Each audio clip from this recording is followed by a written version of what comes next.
तलाक तलाक दूंगी, मगर मेरी एक शर्त है।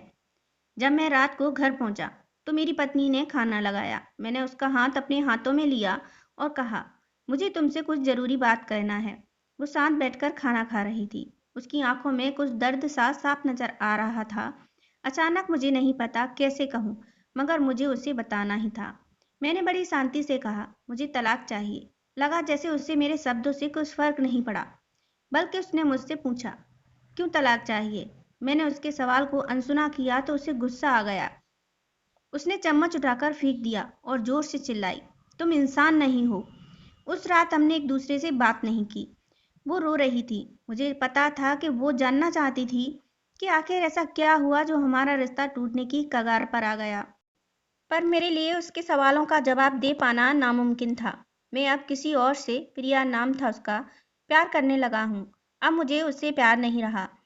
मैंने उसे उसके वर्षों के प्यार की सजा दी थी। भरे मन से मैंने तलाक के पेपर तैयार किए। उसमें लिखा था कि वह पूरा घर, कार और कंपनी की 30% शेयर ले सकती है इस तलाक के बदले। लेकिन उसने उन पेपर्स को देखा और उनके टुकड़े टुकड़े कर दिए। वो औरत जिसने मेरे साथ जीवन के 10 साल बिताए थे, वो आज मेरे लिए अनजान हो चुकी थी। मुझे इन 10 सालों का जो उसने मेरे लिए बर्बाद किए, मगर मैं क्या करूं। जो हो चुका उसे मैं बदल नहीं सकता था, क्योंकि मैं किसी और से, अपनी पत्नी से भी ज्यादा प्यार करने लगा था। आखिरकार उसके सब्र का बांध टूट गया और वो फूट फूट कर मेरे सामने रोने लगी। मेरे लिए उसका रोना एक तरह से उसकी रिहाई की तरह ही था। तलाक की ये बात जो कई दिनों से मुझे परेशान कर रही थी, अब बिल्कुल साफ हो चुकी थी। अगले दिन मैं घर काफी लेट आया। मैंने देखा कि वो टेबल पर बैठकर कुछ लिख रही थी।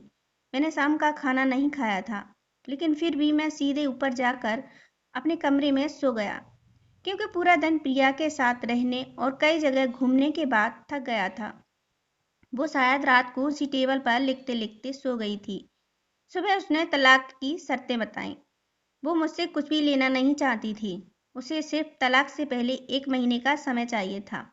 उसने आग्रह किया कि इस महीने में हम दोनों वही पुराना वाला जीवन जिएं, जितना संभव हो सके, क्योंकि आने वाले महीने में हमारे बेटी की परीक्षा है।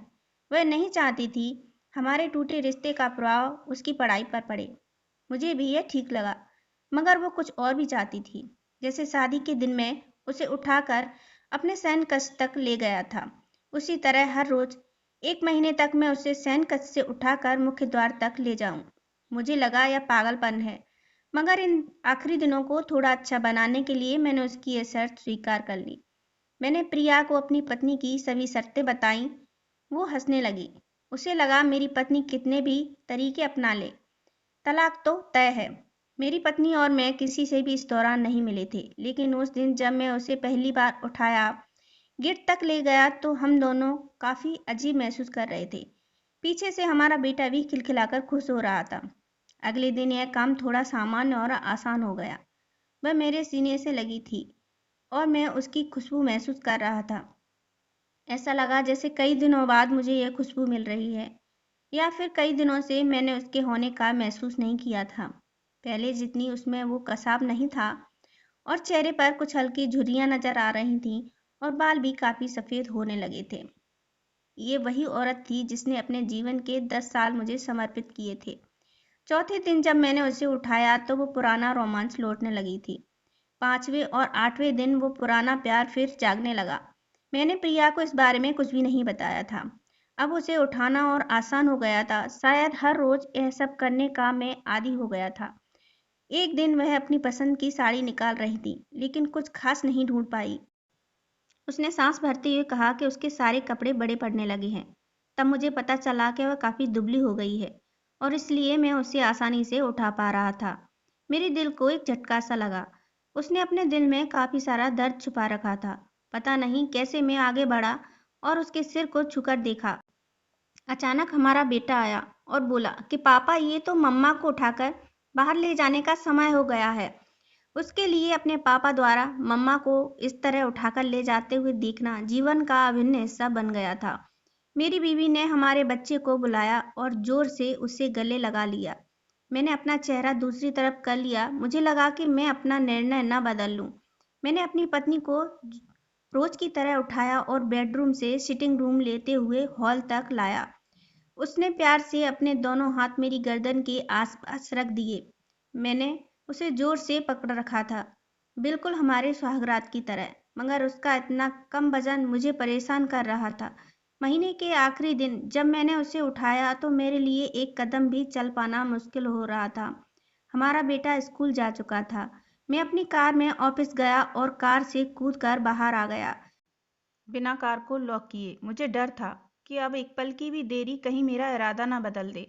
मैं ऊपर गया, प्रिया ने दरवाज़ा खोला और मैंने उससे कहा, सॉरी प्रिया, अब मैं अपनी पत्नी से तलाक नहीं लेना चाहता।